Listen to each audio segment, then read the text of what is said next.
40 years ago, on April 16, 1975, the first 10 athletic scholarships for women in the history of the state of Louisiana were awarded by Northwestern State. To call it a historic event and a visionary idea is understating the issue. Just 3 years earlier, Congress had passed legislation creating Title IX, designed to prohibit discrimination due to gender for federally funded educational institutions. Across the country, universities large and small were slow, often reluctant, to move forward and fully embrace women's athletics. By 1980, on average, only 16% of collegiate athletic budgets were spent on women's sports. At a time when most high-profile universities barely paid lip service to women's sports, Northwestern State was blessed to have young ladies enrolled who were ambitious and aware as opportunity knocked. Since that day, 40 years ago, when an excited group of young ladies sat down at 2 tables in the Health and PE building to sign their scholarship papers, I didn't realize the impact that it was going to have on athletics at Northwestern State University when we signed these scholarships, because I was just a young kid and really didn't understand what was happening. I was just glad I was getting my college education paid for. And we had been competing no matter what, whether we got a scholarship. So I was just excited my mom especially was excited that I got my college education paid for. But it was, an unreal situation in that, this had never happened before.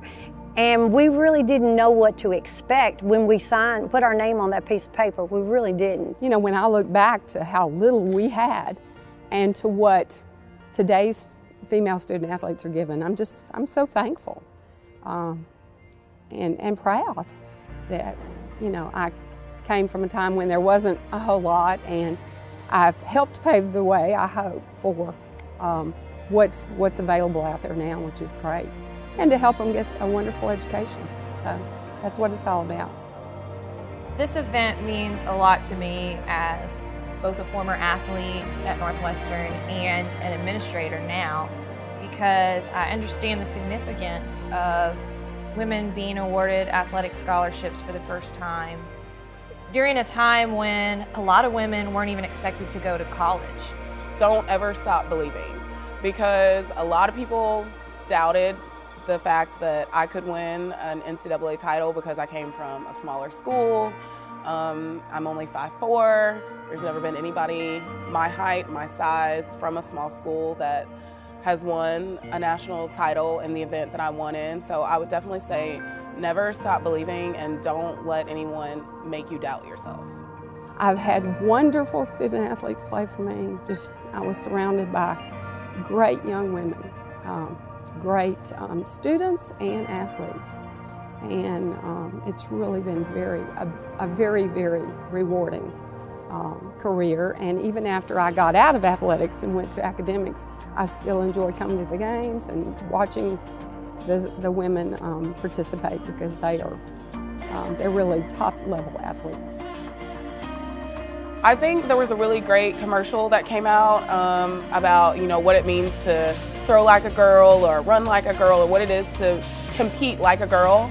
And so I still think there's that stereotype that women are not as strong and we're not as powerful as men, but we're definitely turning things around and showing them that just because you throw like a girl doesn't mean that you're weak. It means that you're powerful beyond what people want to recognize. As a Louisiana sports writer wrote about 20 years ago, "Why should my daughter have any less opportunities than your son?" At NSU, that question had long since become a moot point. There are many, many more than 40 fantastic memories to savor in 40 years. Enjoy our selection of some of the best.